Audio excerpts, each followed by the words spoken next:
Canadian Aquatic Auctions, the place to be if you are into anything aquatic. Nelson Fletcher, owner and operator, has years of experience and wants to help you better achieve your aquatic needs and goals.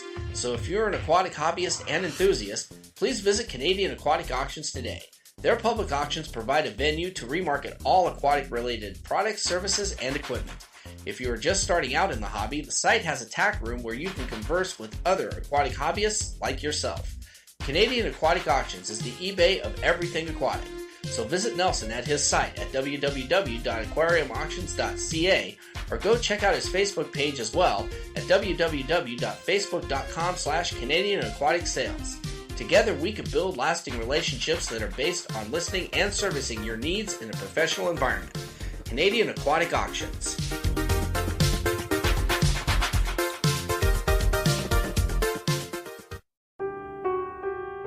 My name's James. For 6 years, I was a garbage can druggie. I would do any kind of drug I would get my hands on. But here at Teen Challenge, I've walked away from that drug lifestyle for good. If you know an adult or teenager who is struggling with a chemical addiction, Teen Challenge is there to help. Please, don't wait. Call us today at 417-862-6969 or reach us on the web at teenchallengeusa.com. This is our time.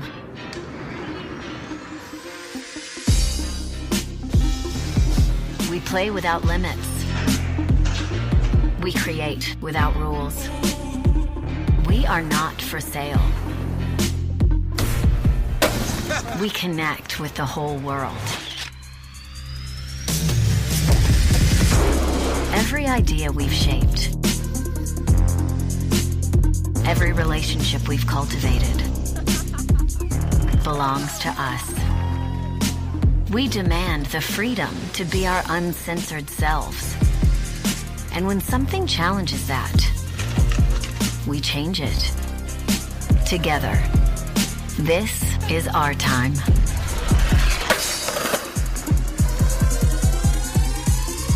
One, two, three.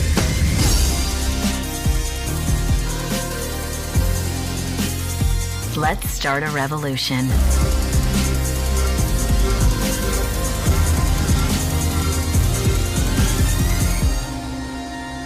Let's MeWe. Join the revolution at MeWe.com.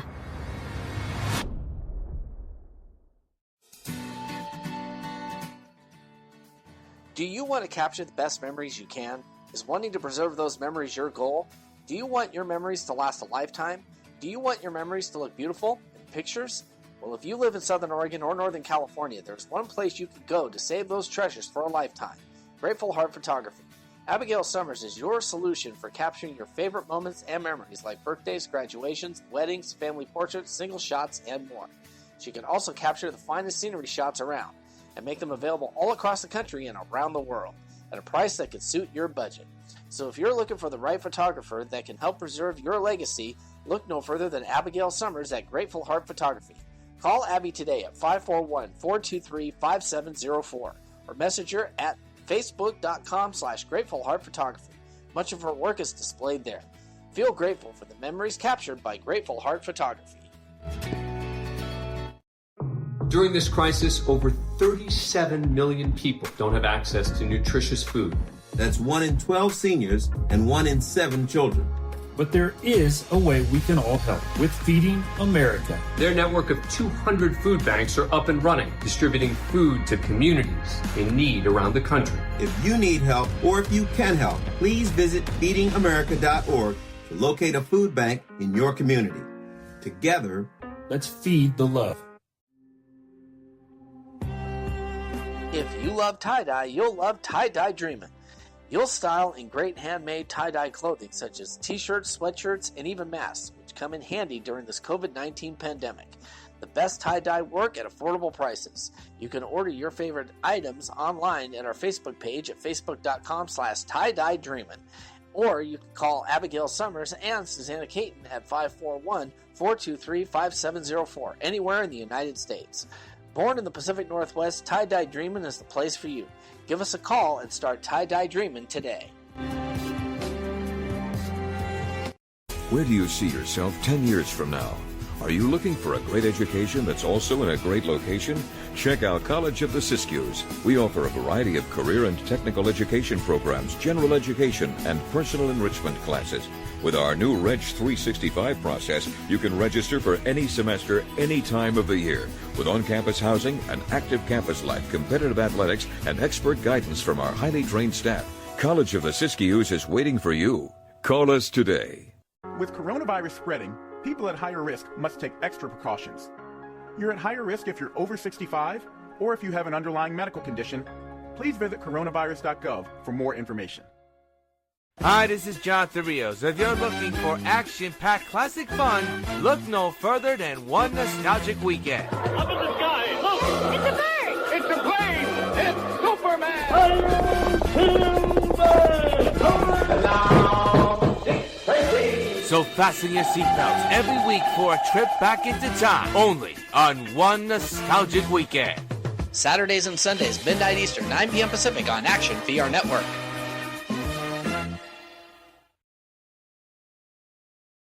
Every league, every team, every game, every season. 8 to 10, tell a friend. This is where the experts meet to speak on the pros. You want to join the conversation, gotta pick up the phone.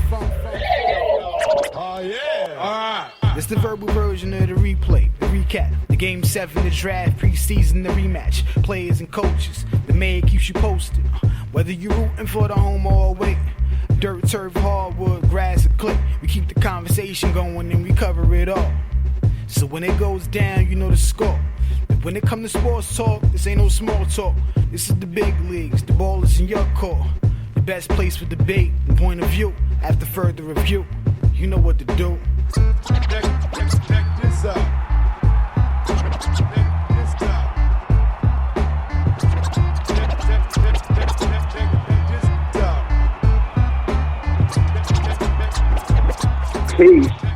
Peace. What's the deal, man? It's been a minute. We back in the building. Where we supposed to be at Wednesday nights. I know we're trying to get it together, but we getting it together, man. Action VR Network is in the building, live and direct. This is After Further Review 2.0, a.k.a. the Sideline Pass. You got the mayor in the building, left-handed.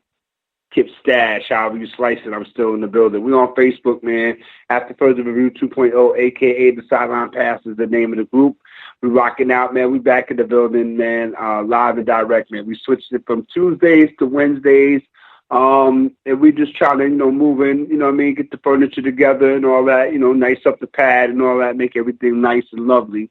All right, and we doing that, working it out. Shout out to my man, Pretty Bob James in the building, holding me down behind the board and all that.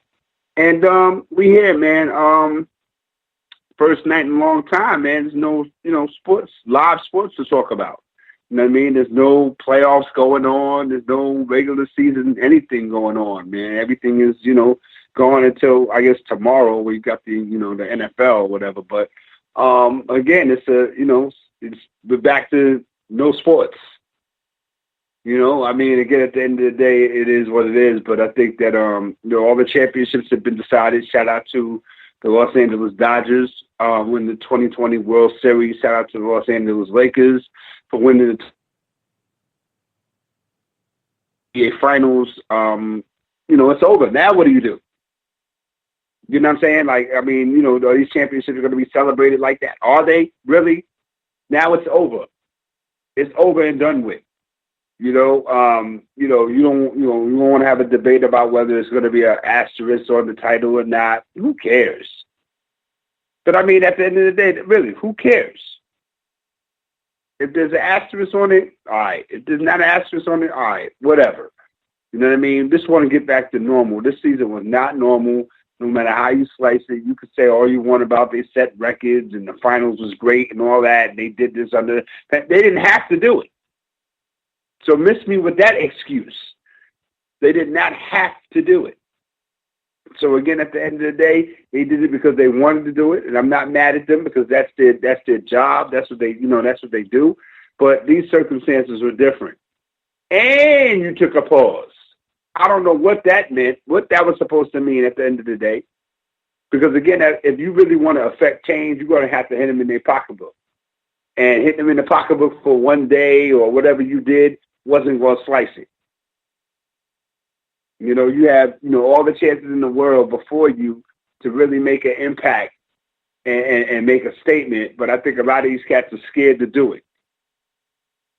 You know, they're scared to do it unless, you know, their almighty LeBron says, nah, man, why don't you have your own backbone?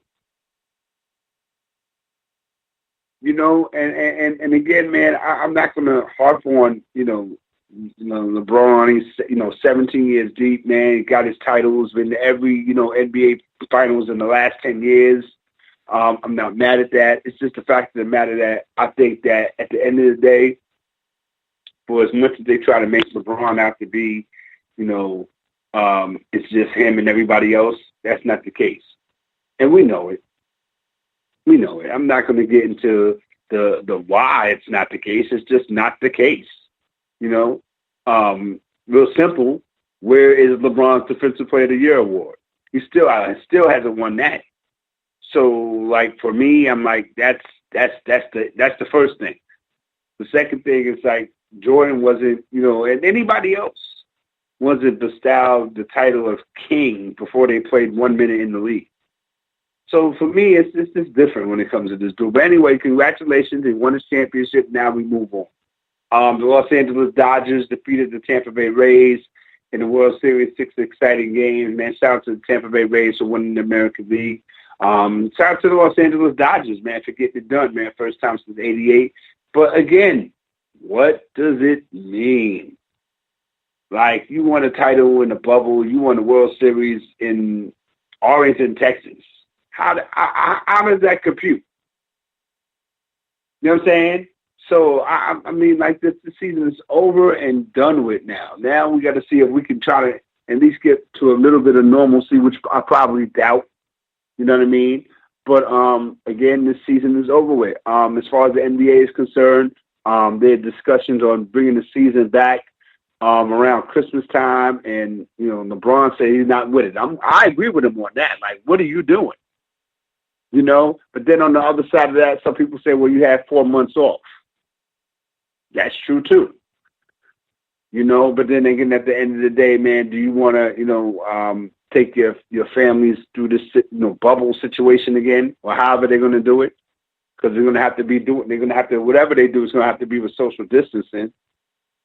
So, you know, think this through, man. You know, just let it breathe. You know? So, again, man, I really don't want to get into no back and forth discussion about why these sports leagues are, you know, doing what they do. Because we all know why they're doing what they do. Because they, you know, it's about money. You know what I mean? And, you know, we want our sports. But we don't want it at the expense of people, you know, getting sick and, you know, and worse. We don't want that. You know, so I think that, you know, now that these championship things are over, you know, these athletes can go home and, you know, be with their families and stuff like that and do what they do and kind of like, you know, resume some type of normalcy. I think that's the best thing for them, you know. And until, you know, they get this thing right with this pandemic thing, it's going to be like this. And we're only ones defeating our own purpose by instead of doing what we're supposed to be doing, everybody wants to go against the curve, and this is what you get. So as far as the sports thing is concerned, yeah, man, this is the new reality. You know, so we're gonna get into some football conversation, man. You know, my Tampa Bay Buccaneers doing what they do. You know, I mean, again, I'm not going to jump out the window. You know, we're getting it together. You know, the Buccaneers are getting it together, and you know that's my team, Hard Body Karate. You know, I want to talk about the Antonio Brown thing. I'm not really a big fan of the Antonio Brown situation with my Tampa Bay Buccaneers. I think we saw this movie before. I'm not really interested in what Antonio Brown, you know, what he could possibly bring, because we've been doing our thing without Antonio Brown this season so far. So why do we need Antonio Brown for? What do we need Antonio Brown for? So I'm not really with that scenario right there. Again, we're gonna, you know, talk some NFL, man. But I just wanted to say, hey, we back in the building. We're doing what we do. This is After Further Review 2.0, a.k.a. the Sideline Pass. You already know how we give it up, hard body karate. And during this, situation, man, we've just been doing a little, different things. Everybody been trying to, do their thing and handle their business and stay on top of their game. And behind the scenes, the ubiquitous Bob James has been handling his business for the Action VR Network, which is a beautiful thing. And we're going to get be heard on a larger scope. Capital One, top rated app. And that's definitely dope. We definitely appreciate that. So, rock out with us. Stay tuned and all that good stuff. NFL, man, week 8. What do you do? My Buccaneers are in the building, and a lot of people, trying to put respect on our name. But every week it's getting to another situation where we have to, prove it again.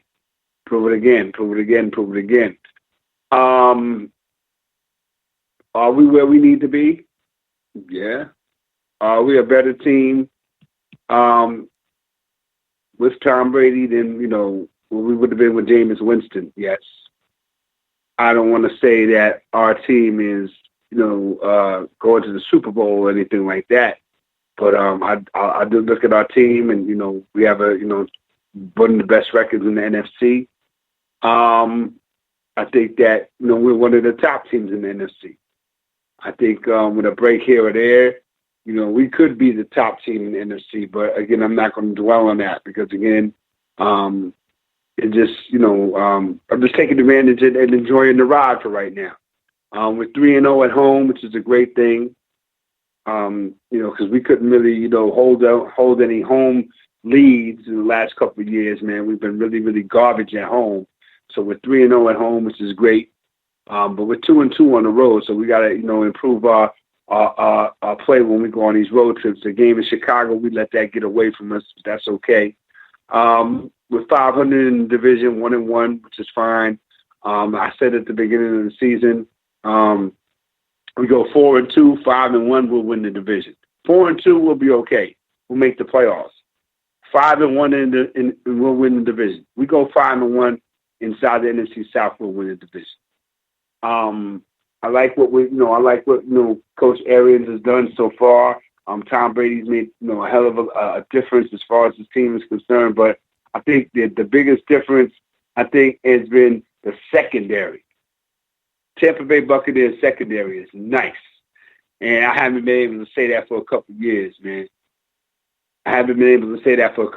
We had, Bernard Hargraves. We had, Chris Conti, a whole number of guys back there. They was getting burnt like toast. And we finally got a situation where our defense, as far as the linebackers and the defensive line is concerned, have always been, pulling their weight. But it's been the secondary that's been holding us back, as far as the Buccaneers are concerned. So I think now with our secondary being the way it is, and the way that those young guys are balling back there, I think they definitely deserve their props in what the Buccaneers are doing. How far can we go in the playoffs? I'm not worried about that right now. We just have to worry about our division first. Let's worry about the division first, and then we'll worry about the playoffs and all that down the road. Because again, this could head in a different direction real fast. People now comparing Tom Brady and what the Buccaneers are doing to what the New England Patriots are doing. I think that what makes that a kind of a part of a conversation now is the way that the game turned out against when the Patriots played San Francisco. All right, the 49ers beat them 33-6.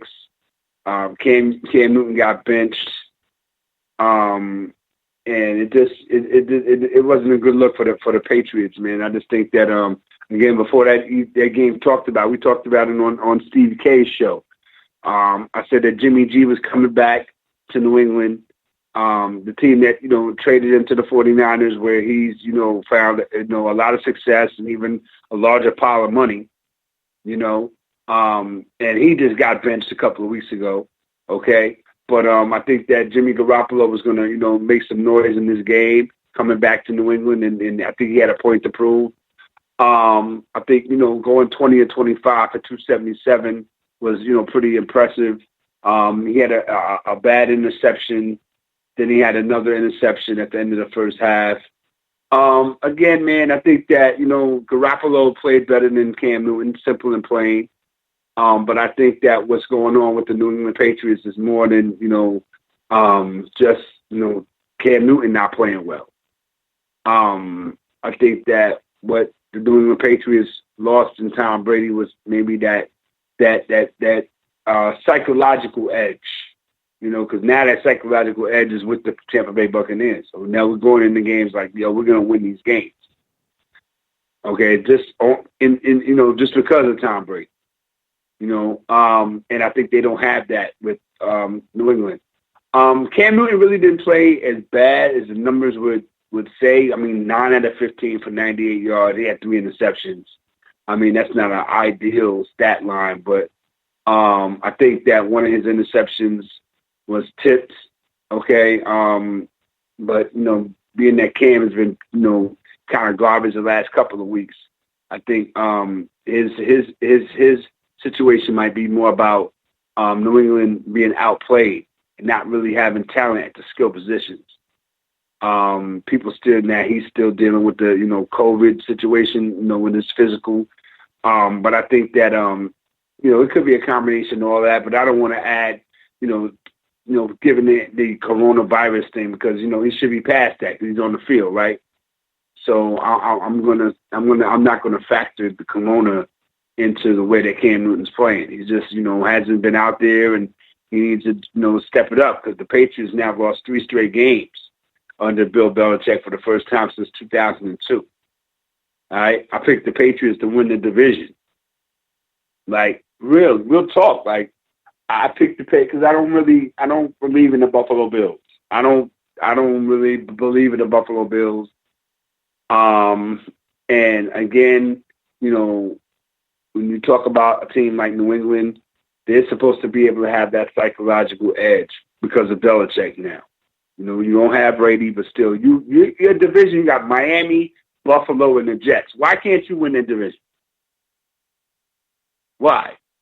You know what I mean? So, I mean, being is bad enough for Belichick, but, having to deal with this while, your former quarterback is getting busy in his new spot. Lit up the Las Vegas Raiders defense, and taking, the Buccaneers to the top of the NFC.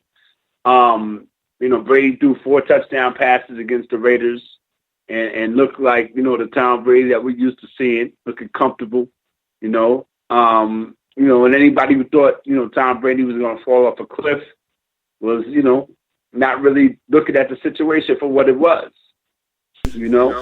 I think the big thing that has to be looked at is... Let's go, baby.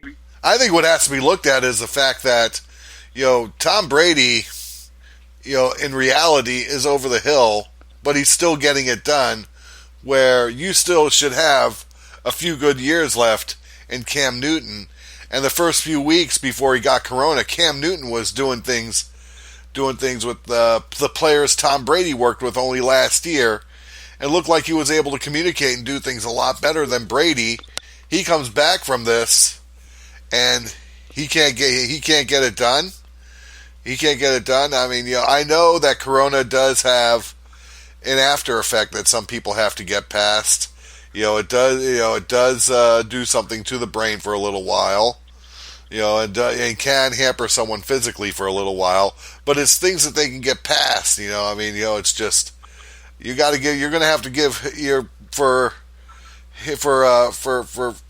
Cam Newton. That's what it could possibly be. Maybe you need to give him a Super B vitamin. I don't know, but for Tom Brady, all credit has to go to him because he is doing what, no matter. Even if you simply brought Gronk to the team to be another option and a target to throw to, it wasn't going to happen with Jameis Winston. So you got to look at the fact that Tom Brady is making a difference. He is making a difference. how would you not want to have the offensive line he has? How would you not want to have the options to throw to like he has? How would you not want the running game that he now has? How would you not want to have the defense run by Todd Bowles like you do? I mean, it's just Bucks are in a best case scenario no matter what this season. They really are. So I mean, they are.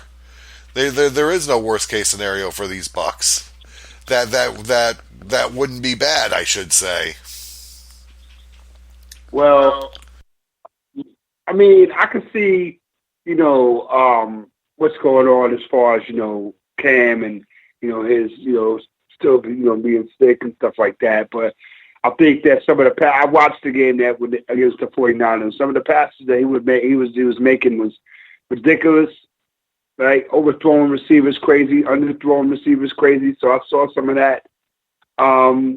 I think that, again, a lot of people were saying, oh, well, let's see how Brady does without Belichick. Not too many people were saying, let's see how Belichick does without Brady. So I think that right now, the Patriots still can make a trade to get some receivers and get some help for Cam Newton. And then Tampa Bay, we got to watch out because we can run into, we're going to run into better defenses. You saw what happened when we played the Chicago Bears. Oh, yeah. I mean? So you're 100% right. Right. That's why I'm not jumping out the window saying, oh, yeah, we're going to do this. We're going to do the third, and we're going to, make a deep run. I just want to see what we're going to do. If we can win a division, that would be a major sign for me. If we can win a division, we could beat New Orleans out for the division, and Carolina's playing better. Atlanta's trying to step up.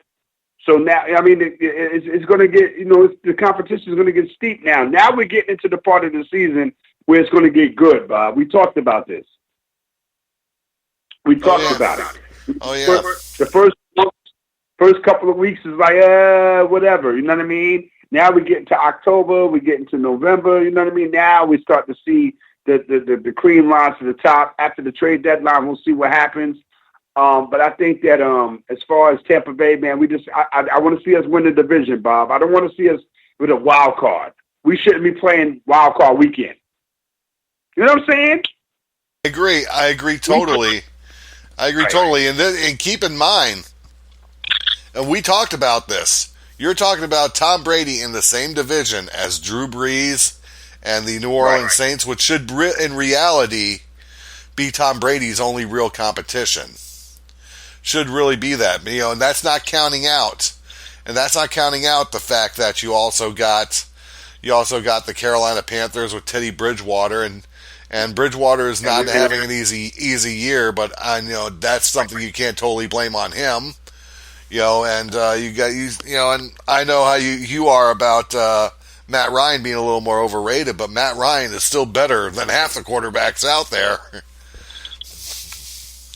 I mean, so if you say so, if you say so, man, I don't see it. I don't see it in Matt Ryan, but that's another story. But yeah, man, I think that there's still half of the season left to play. We'll see what happens, man. I like where my team is at right now. I think that if we talked about what we like and what we don't like in our teams, we would really not have that much to talk about when we talk about what we don't like. I mean, your team, as far as the Miami Dolphins are concerned, with Tua Tagovailoa being the starter, what is your thoughts on that? And what do you think the Miami Dolphins are going to do now going forward? I think this is a mistake. You don't take someone that's gotten on a roll like Fitzpatrick has, and just bench him for a rookie that's still questionable where his injuries go. I would have personally wanted to see Tua stay on the bench the entire season and just see if he could come out. See if he can come out of it at the beginning of next season, in the same, at the same level as, as Patrick Mahomes did, for them, and it's just, that's just me, thinking more along those levels, if he could do what Patrick Mahomes did, it's definitely, it would definitely be worth the wait to have that going. In my opinion. Right. So I mean, I'm not saying not putting it down. I could be wrong, and I want to be wrong. It's just, that's just how I feel about it. I think too much. I think you want to give this kid too much too soon, especially after injuries and never really completing a season in college. Man, listen, you are so right. I just feel like, Ryan Flores, I mean, much respect to what he's doing. I know a lot of Miami Dolphins fans. Shout out to my man Salik. I just feel like, again, like you, I just feel like this season was supposed to be, Tua was supposed to learn. Tua was going to get, some mop-up duty here and there, but mainly probably towards the end of the season. And Ryan Fitzpatrick, like you said, he didn't have that Fitzpatrick game yet. He was doing his numbers. So he really didn't even deserve, you know what I mean? He didn't even really deserve to get pulled like that. Okay, because like you said, I think you said it before, like wait for him to have a bad game because you knew that was coming. Oh, yeah, exactly. That was right. So I don't know, man. I really don't. I can't agree with what happens, but I don't run things down there in Miami. But I just wish that Ryan Fitzpatrick would have got a better, a more fair way of just getting his job taken away from him. Yeah, and I'll agree with that. I mean, we're looking at Tua. We're looking at the man that could be what Dan Marino was to this team. I mean, which is, then those are big shoes to fill, which no one has ever really filled yet. I mean, Tannehill was the best we had, and if we had the Tannehill we're seeing now, I mean, Tannehill would still be there today and would probably own the AFC division. Which of course, a lot of people said that would happen with Sam Darnold, and after the game we saw with Sam Darnold, I want to know what Darnold's sick, Sam Darnold's sick.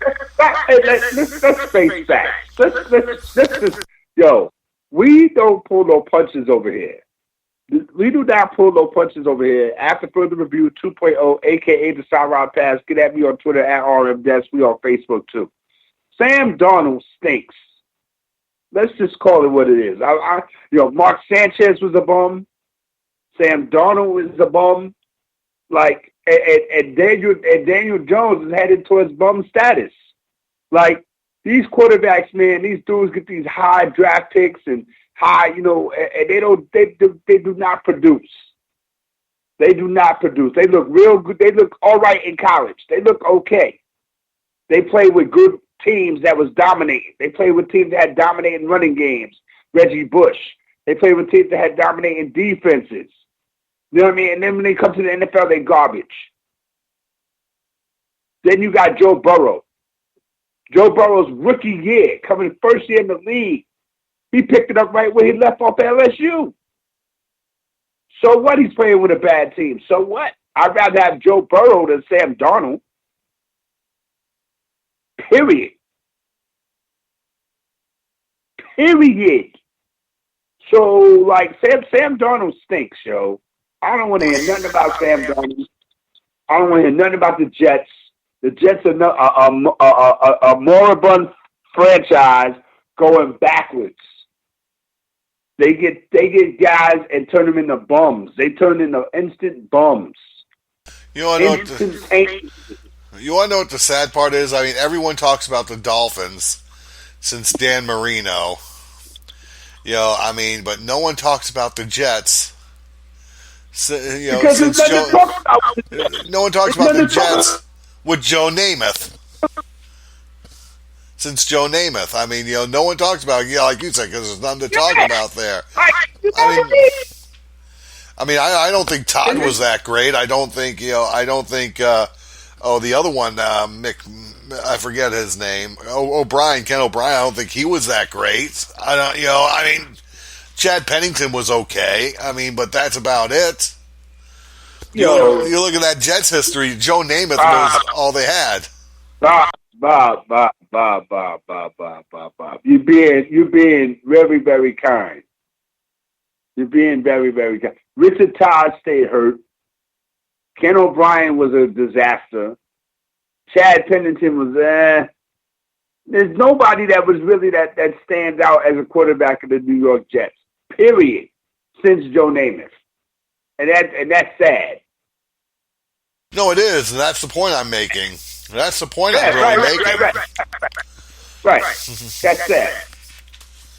I mean, the Jets, no one would have had more chances than the Jets, and everyone says the Jets are going to get, everyone says the Jets, they're going to go and they're going to get Trevor Lawrence. If I'm Trevor Lawrence, I'm playing the John Elway role that he played in the 1983 draft with the then Baltimore Colts, and say, "Don't pick me because I won't sign with you." That's what I'd do if I were Trevor Lawrence.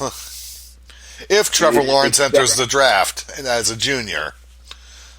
It's sad, that your franchise is so bad that you decide to stay and get an education, then go get the money in the NFL. That's crazy.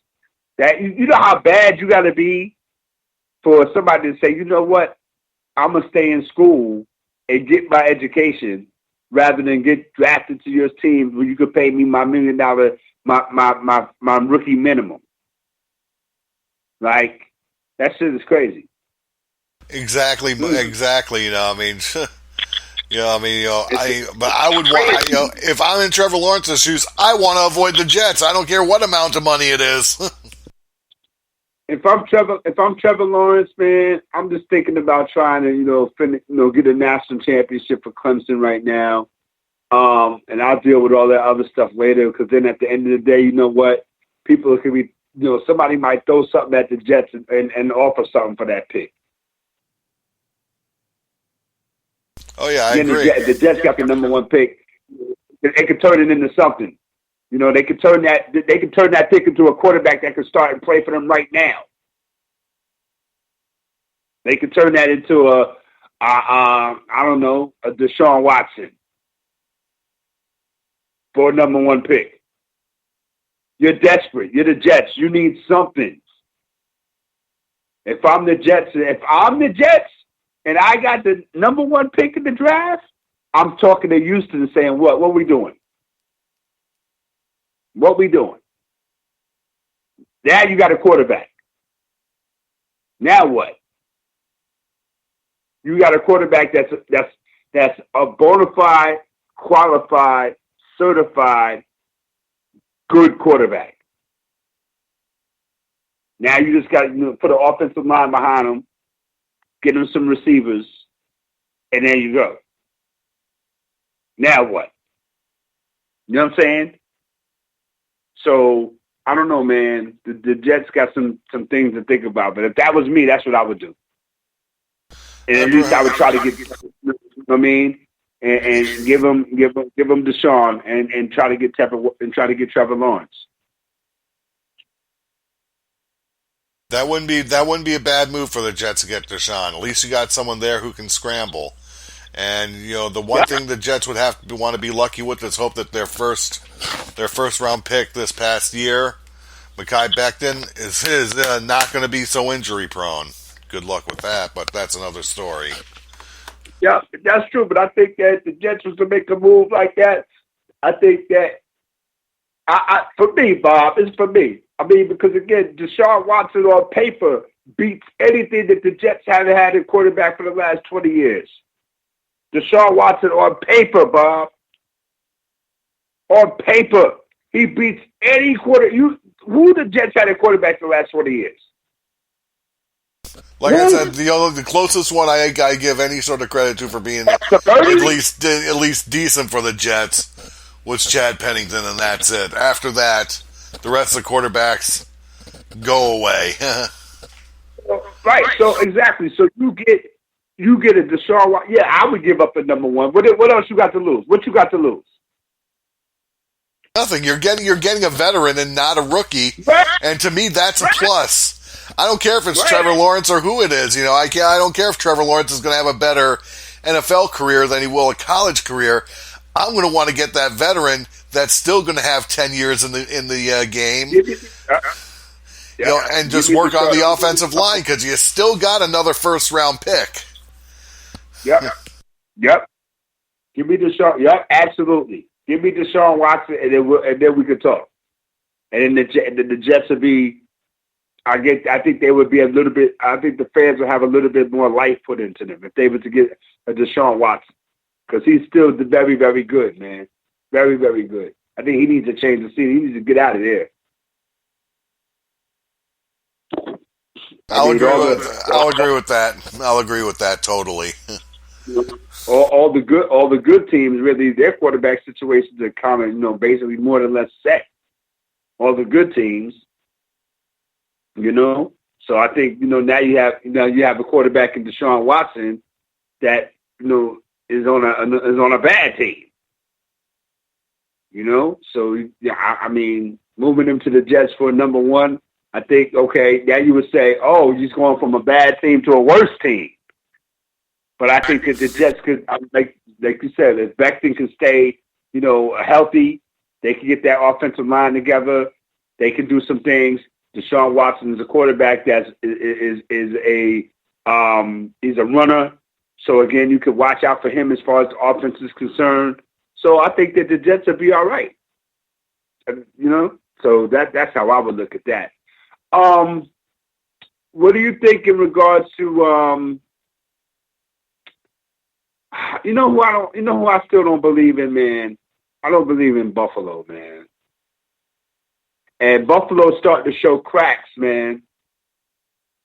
Well, this was going to happen with the Bills. This was going to happen. I mean, when they went and they did what they did in the draft this past year, I kind of had to say, I like what you did the year before when you got the one guard in the second round. You got lucky and he was right there to land in your laps to pick him up.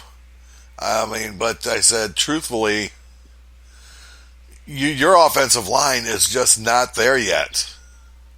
And that's why I look at that even with the Jets. I said, your offensive line were much better.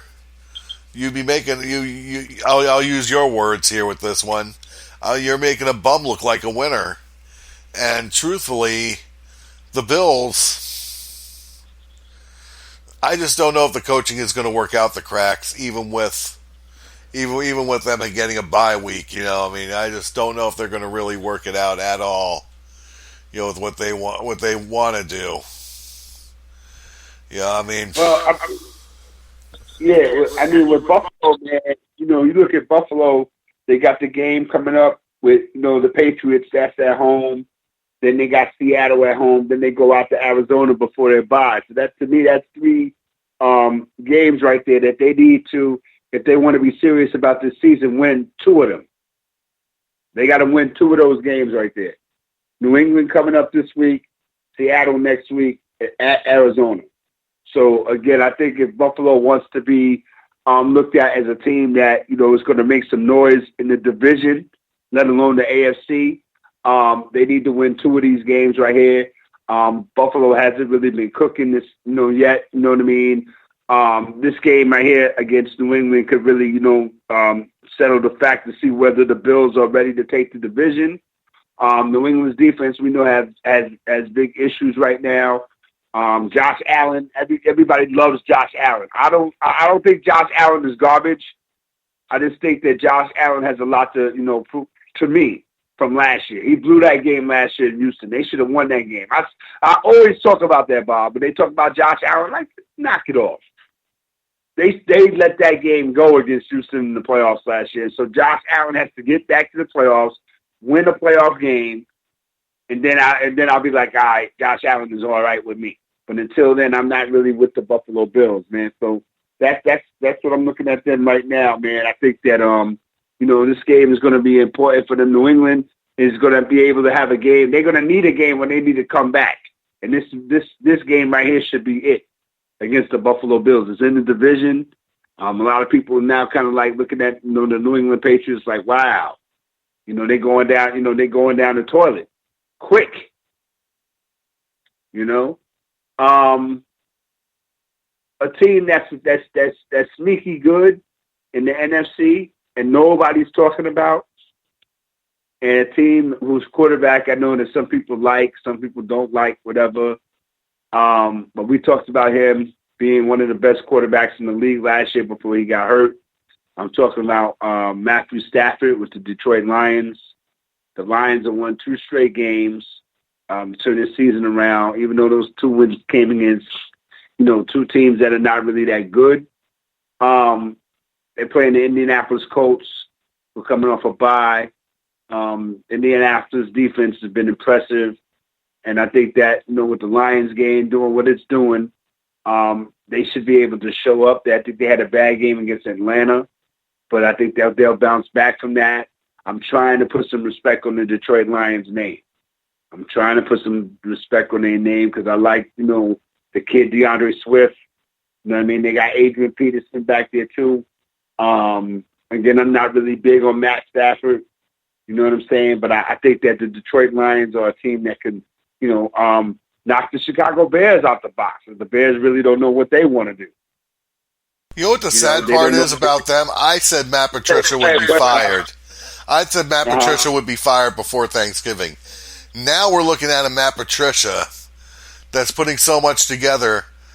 This man, even if he goes simply 9-7, he'll be saving his job for another year.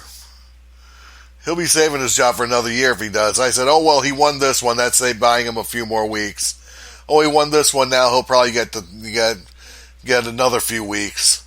But he's now at 500 after 7 weeks, and he could wind up staying on that role and get it done. He really could. So I mean, I'm really impressed there. But I'm with you. I think at some point they're going to have to let things go with Matt Stafford and again try and bring somebody else that could possibly do it better. But look at that. When you talk about Detroit, I mean, look at it. Okay, they got the Colts this week, at Minnesota next week. They got Washington football team and at Carolina before they play Houston on Thanksgiving. Now, for me, the way the Detroit Lions are playing, man, again, they're kind of a roll. They won 2 straight. And I think that what happens to a team like the Indianapolis Colts expected to win this game. But the Lions, if they want to be considered a team that, again, we always talk about it. If you want to be considered a team that's good and a team that's respected, this is the type of game that you win. All right? Phillip Rivers going into Ford Field and doing it against the Detroit Lions is going to be a tough go. But I think this is a game that the Lions need to win if they're going to, be considered as, contenders in the NFC. Definitely. What's your thoughts about your Dolphins going up against the Rams? This is it's another reason why I would not want to start Tua. Reason why I would not want to start Tua. I would want to go with the experience. Dolphins have got something going here, but the Rams got something going more. Jared Goff is showing that he still has something left to show everybody. And I'm hopeful that, I'm always going to be rooting for my Dolphins, but, again, you're going up against a Rams team that I think is ready to make this season their bounce back season. So I'm not going to take anything away from the Rams here at this point. I still got another day to figure things out when I do the NFL wrap and I do my predictions. So I'm going to be putting it together as best as I can. I mean, if this were in Miami, you'd hear nothing but a crowd cheering for Tua all game long because they want to believe in the hype. And to live up to the hype is another thing. And like I said, I would have just stayed. I would have stayed with Fitzpatrick. He got himself on a roll. He's the veteran. He's got the experience, and against a team like the Rams, you'd want him to lead. Yeah, man. The Rams played on Monday night against the Bears. They'll be traveling across the country. Miami's coming off a bye. Tua's going to start. I think that, again, you looked at Tua making his first start against that defense, Aaron Donald and those dudes. You're throwing him to the wolves early, and you just hope that he comes out, alive. You know what I mean? And just look at it as a positive decision that the Miami Dolphins made in starting Tua Tagovailoa. I think that to me it's too soon. It's too soon. Steelers at the Ravens. What's your thoughts on that? Could the Steelers be ready for this game after the game they played against the Titans? Yeah. I mean, let's face it, Ravens are coming off a bye. I've said this, and I could be wrong. And at this point, I want to be wrong with the way 2 out of the 4 are playing. And Big Ben is one who I said this about. At some point during the season, he could wind up getting old real fast, and that's what you have to worry about there. And coming off a big win, like you did, you're going up against a team that has an even better defense. And I won't say Lamar Jackson is equal to Tannehill. I won't say he's that, because he can scramble a lot better than Tannehill. He's just different. He's just different, and truthfully, you got to hope that they weren't worn out working hard to get that win against the Titans after the way the Titans came back into the game. So I'm kind of worried where the Steelers go, and let's face it. If you're the Ravens, you got to have this win. This win is pretty much going to be a necessity to the Ravens. So that's what people got to worry about. Much stronger defense also. Much stronger defense than the Titans. So this is going to, like I said, this will be scary for the Steelers. I don't mean this to offend the Steeler fans, but I'm just hopeful that it can work out in Big Ben's favor. But again, he does. His offensive line is a step slower. They don't suck, and Big Ben's not getting any younger. And this is where his real test starts for the sake of his longevity. All right. You mentioned the bye. What's the last time? What happened the last time the Baltimore Ravens came off of a bye? Wow, good question. You know what I mean? I think that Steelers game was another game that people think that they weren't supposed to win against a tough Tennessee team on the road. The Steelers are playing on the road again in Baltimore. Okay, the Ravens coming off a bye. The Steelers always play Baltimore tough, even on the road. I think that what the Steelers have to do is they have to limit Baltimore's run game. I think if they can, kind of somewhat keep that in check, their defense will shine through, and I think they could beat the Baltimore Ravens. I like the Steelers. I said that before the season started. Nobody talked about the Steelers. Ben Roethlisberger had a year off. He was hurt, but he was rehabbing. He got it together. You know what I mean? He's got a new weapon in Chase Claypool. Okay, so again, the Steelers, man, watch out for them. I said that before the season started. I said, watch the Steelers, yo, because Ben Roethlisberger is back. And again, I was having a conversation with somebody. We got a couple of minutes left, man. I was having a conversation with somebody now, comparing, Eli, Ben, and their careers and stuff like that, and I say, well, to me, even though, Eli got his 2 rings and 2 MVPs or whatever, Ben was on better teams.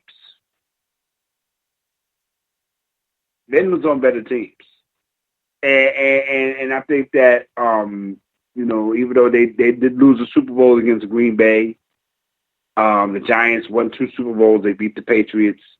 I just, Eli's career just, you know what I mean?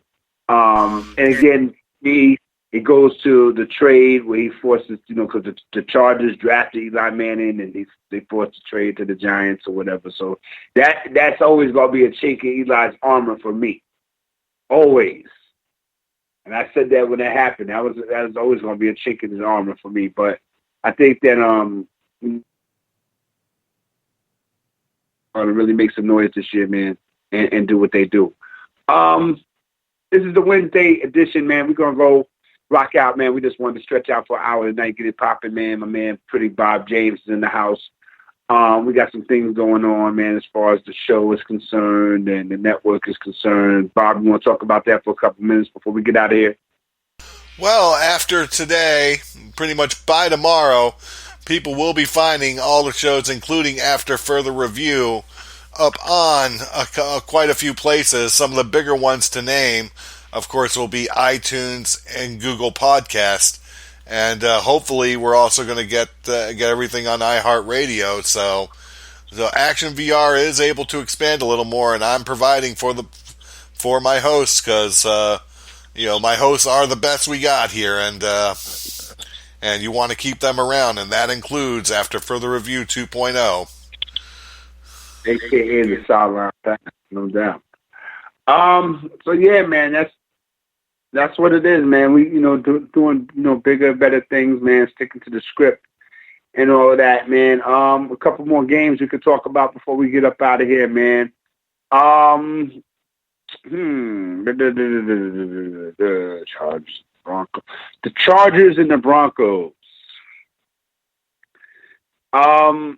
Justin Herbert, is he the truth? Oh, good question. Is Justin Herbert the truth? Good question. I mean, like, you've got to look at the way he's, doing his thing and how the Chargers are responding to him, let alone how he got the position or whatever. It was, he was going to get it anyway. He's lighting up the defenses that he's played against. I think that in regards to, him going up against Drew Lock, and I like Drew Lock, but he's having a lot of issues, man, against the Chiefs, man. He was, he looked lost out there a little bit. But I think that, if Justin Herbert can have a strong showing against that Denver defense, then that really will show me something with him. I think that, the Broncos are probably looking at trying to stop, what Herbert is doing. They're going to be at home. And again, I think that, this is a battle with those young quarterbacks. You got Drew Lock, you got Justin Herbert. So Herbert coming into the league, as a rookie, doing his numbers. And that comparison to these other quarterbacks who've been around a couple of years and haven't done nothing. Sam Darnold. Like, Sam Darnold is garbage. Let's keep it real. Let's keep it thorough, man. Sam Darnold is garbage, yo. Like, when are you going to start coddling these dudes? When you going to stop coddling these dudes? Right? Nah. You know what I'm saying? No. You giving these dudes too much praise. You heaping praise on them. Then they don't show up. Then you keep giving them weeks, which turns into seasons, which turns into years. Now their career is lost. What did they do? Nothing. So I'm just saying, man, like, you wasting your time with these dudes, man. Week after week after week after week after week after week after. What do? You don't do nothing. And compared to other quarterbacks who are making noise just coming into the league. We're not even going to talk about Kyler Murray. We're not going to talk about him. We're not going to talk about Patrick Mahomes. We're not going to talk about him. I could bring up a quarterback right now who's like kind of like resurrected his career a little bit because they had him on the scrap heap. Derek Carr. Like, why can't Sam Darnold be a dude who can get himself together? Like, nah. Who is Sam Darnold? What has Sam Darnold done besides get a social disease? What has he done? Nothing. Just came from USC. Got drafted high by the Jets. That's it. Sorry. You know what I mean? So that's how I look at that right there, man. You know. Now, and whatever else you want to say about it is what it is. This is After Further Review 2.0, a.k.a. the Sideline Pass. We are in the building Wednesday nights, live and direct, Action VR Network, 9 p.m. 8 p.m. to 10 p.m. Eastern Standard Time. All right? 954-246-0398 is the mathematics. We'll be in the building 2 hours, hard body karate next week, 3-minute rant, all that good stuff, man. We're going to talk some college basketball. We're going to get into a flow. All right? Action VR Network, After Further Review 2.0, a.k.a. the Sideline Pass. We out. Peace.